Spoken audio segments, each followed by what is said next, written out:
नमस्कार बंधुरा कमला ब्लॉगर पक्ष থেকে 10 नम्बर ভিডিওতে তোমাদের স্বাগত জানাই। আর বন্ধুরা আজকের ভিডিওটা শুরু করছি মাঠ থেকে পালা গোছানোর কাজ থেকে শুরু করি। আর বন্ধুরা তোমরা তো আগে দেখেছিলে আমি অনেকগুলো পালা কেটে বাড়িতে নিয়ে গেছি, আর কিছু পালা মাঠে থেকে গেছিল। মাঝখানে তো জলঝড় শুরু হয়ে গেল, তাই মাঠ ঘাট ডুবে গিয়ে আমার পালাকারি সব ডুবে গেছে। তো এখন আমি এই পালাগুলো জল থেকে ছেঁকে বাড়িতে নিয়ে যাব।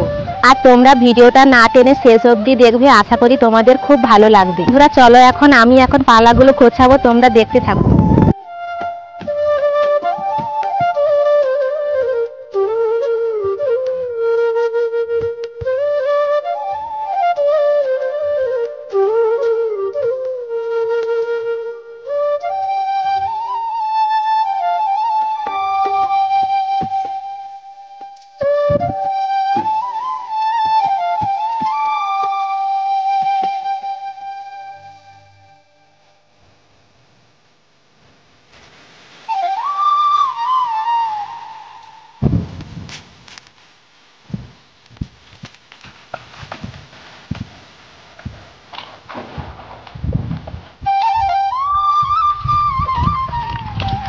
বন্ধুরা আমার কিছু পালা গোছানো হয়ে গেছে, আরও এখনও কিছু পালা মাঠে আছে।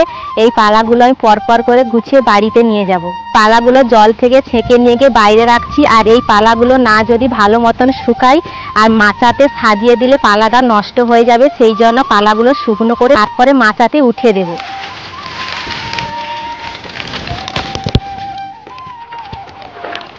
আর বন্ধুরা এই পালাগুলো গোছানোর পর আমি চান করে রান্না বান্না করতে যাব। তো আজকে দেখি কি রান্না বান্না হবে। আর পুকুর ঘাট তো সব জলে ভর্তি হয়ে গেছে, তো ঠিক মতন মাছ পাওয়া যাবে না। আর আজকে দুপুরে মনে হয় নিরামিষ রান্না করতে হবে। এই পালাগুলো গোছানোর পর চান করে রান্না করতে যাব।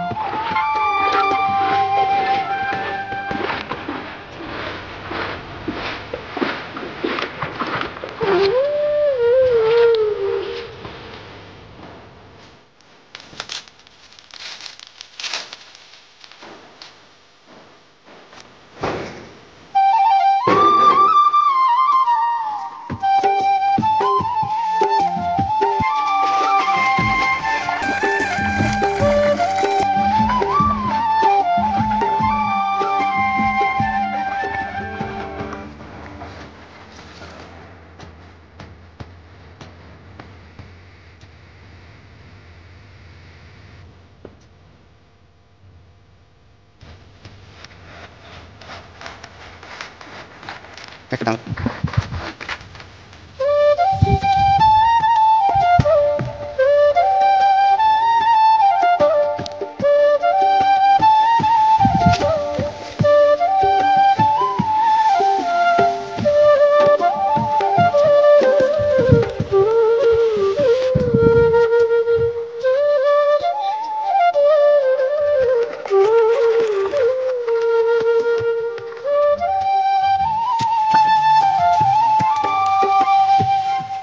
বন্ধুরা আমি আর তোমাদের দাদা ভাই এতগুলো পালা গুছিয়ে নিয়ে বাড়িতে এসেছি। তো আমার খুব পরিশ্রম হয়েছে, আমি একটু বসে বসে রেস্ট নিচ্ছি। তারপর রেস্ট নেওয়ার পর আরও একবার গেলে পালা গোছানো শেষ হয়ে যাবে, সেগুলো নিয়ে আসলে তারপরে বাড়ির অন্যান্য কাজকর্মগুলো করব।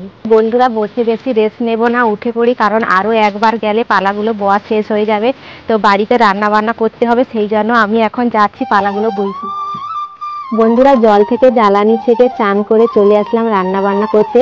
আর আজকে দুপুরে রান্না করব পটল ভাজা আর ডাল। আর আগে আমি ভাত হাঁড়িটা বসিয়ে দিয়েছিলাম, ভাত হাঁড়িটা হয়ে গেছে, তাই আমি এখন পটল ভাজা করব। পটল ভাজার জন্য পটলগুলো আমি সুন্দর করে ছাড়িয়ে দু ভাগ করে নিয়েছি। আর এখন আমি কড়াতে তেল দিয়ে দেবো।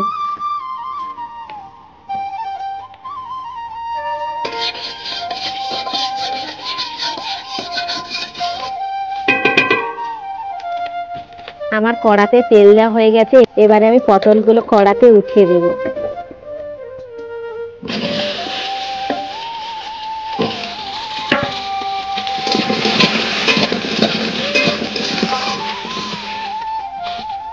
আর পটল ভাজাতে আমি হালকা করে লবণ দিয়ে দেব।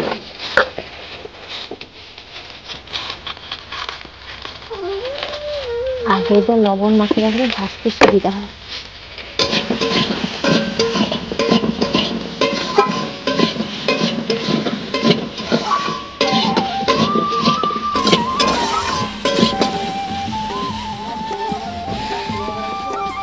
আচ্ছা রাঁধলে হবে।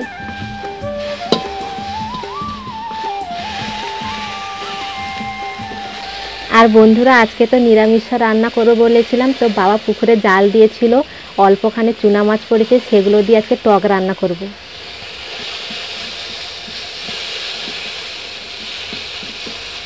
ডালও একটু করতে হবে, এটা খাবো পিঠে, একটু হলুদ।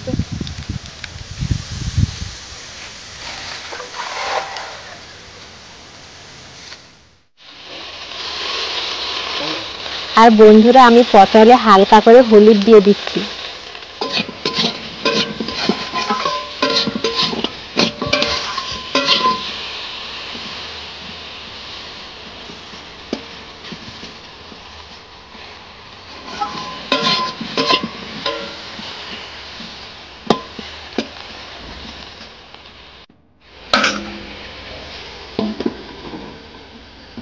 আর বন্ধুরা পটল ভাজাটা আমি ঢেকে দিয়েছি, পটল ভাজাটা এখন আস্তে আস্তে হোক, ততক্ষণ আমি পটল ভাজার জন্য পেঁয়াজটা বেটে নেব।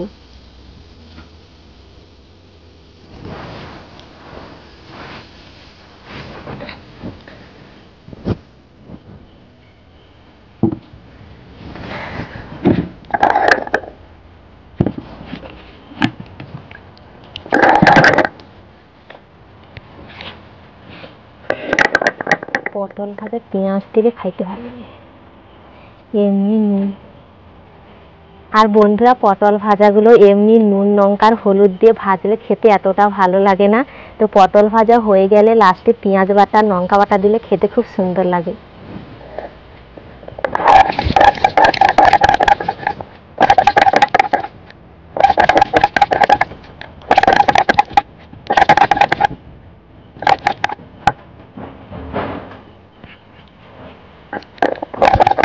বন্ধুরা এখন আমার পেঁয়াজ বাটাটা হয়ে গেছে, এবারে আমি কড়াই দিয়ে দেখবো পটল ভাজাটা হয়ে গেছে কিনা।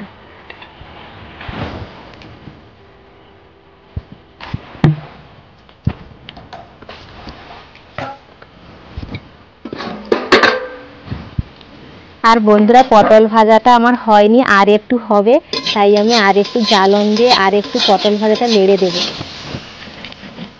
জ্বালনটা কম হয়েছে।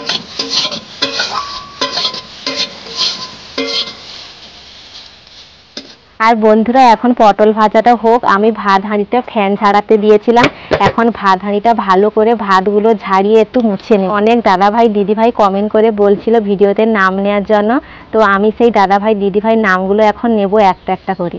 প্রথমে কমেন্ট করে বলছিল সন্দীপা দিদিভাই ভিডিওতে নাম নেওয়ার জন্য, হ্যালো দিদিভাই তুমি কেমন আছো বলো, আর তোমার বাড়ি কোথায় অবশ্যই কমেন্ট করে বলবে। তারপরে দীপা বিশ্বাস দিদিভাই কমেন্ট করে বলছিল তোমার ছেলে মেয়ে কয়জন। দিদিভাই এখন তো আমার কোনো সন্তান নেওয়া হয়নি, আর তোমার বাড়ি কোথায় অবশ্যই কমেন্ট করে বলবে। আর কোয়েল দিদিভাই কমেন্ট করে বলছিল ভিডিওতে নাম নেওয়ার জন্য, হ্যালো দিদিভাই তুমি কেমন আছো বলো, আর আমার ভিডিওগুলো তোমার কেমন লাগে অবশ্যই কমেন্ট করে বলবে। তারপর বারাইপুর থেকে পশমির দাদাভাই কমেন্ট করে বলল ভিডিওতে নাম নেওয়ার জন্য, হ্যালো দাদাভাই তুমি কেমন আছো বলো, আর তোমাদের বারাইপুরে তেহারা খেতে খুব ভালো লাগে। সোনারপুর থেকে মধুমিতা দিদিভাই কমেন্ট করে বলল ভিডিওতে নাম নেওয়ার জন্য, হ্যালো দিদিভাই তুমি কেমন আছো বলো, আর তোমার রান্না বান্না হয়ে গেছে কিনা অবশ্যই কমেন্ট করে বলবে। আর মিষ্টু দিদিভাই কমেন্ট করে বলল তোমার সব ভিডিওগুলো আমার খুব ভালো লাগে, আমার নামটা নিও, হ্যালো দিদিভাই তুমি কেমন আছো বলো, আর এখন তুমি কি করছো অবশ্যই কমেন্ট করে বলবে। আর বন্ধুরা এই ছিল আজকের কমেন্ট, আর আমার পটল ভাজাটা হয়ে গেছে, এবার আমি পেঁয়াজ বাটা লঙ্কা বাটাটা দিয়ে দিচ্ছি।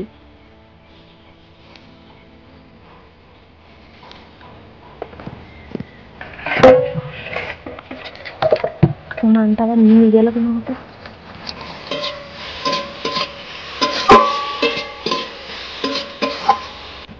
বন্ধুরা পটল ভাজাটা নামানোর আগে আমি একটু হালকা করে তেল দিয়ে দিচ্ছি, যাতে পটল ভাজাটা খেতে খুব ভালো লাগে, সেন্ট লাগে। আর বন্ধুরা আমার পটল ভাজাটা হয়ে গেছে, এবারে আমি নামিয়ে নেব। এখন আমি বাটিতে নামিয়ে নিচ্ছি, আর দেখি বাবার মাছ ধরা হয়ে গেছে কিনা।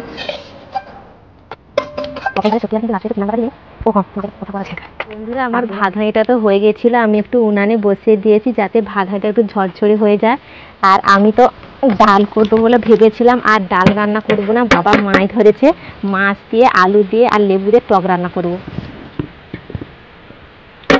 আমি এখন টক রান্না করব, তাই আলুগুলো ছাড়িয়ে নিচ্ছি, দিয়ে গোল গোল করে কেটে নেব আলুগুলো।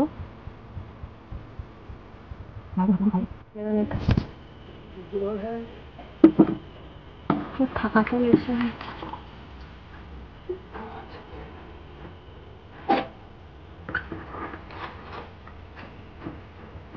আর বন্ধুরা বাবা মাছগুলো ধুয়ে কুটে নিয়ে এসেছে আর আমি এই মাছগুলো এখন সঙ্গে টক রান্না করব। বন্ধুরা বাবা পুকুর থেকে যে চুনা মাছগুলো ধরেছিল দেখো অনেকগুলো বীজ বেরিয়েছে আর এই বীজগুলো আমি এখন ভেজে নিচ্ছি আর বীজ ভাজার পর সবাই একসাথে বসে খাবো। বন্ধুরা তোমরা অনেকে কমেন্ট করে বলছিলে যে বীজ কি, আমরা মাছের ডিমকে বীজ বলি। আর বন্ধুরা এই ছিল আজকের ব্লগ ভিডিও। আর ভিডিওটা যদি ভালো লাগে প্লিজ একটি লাইক সাবস্ক্রাইব করে দিও আর ভিডিওটা কেমন হয়েছে অবশ্যই কমেন্ট করে বলবে। দেখা হচ্ছে পরের ভিডিও, ততক্ষণ তোমরা নিজের খেয়াল রাখো।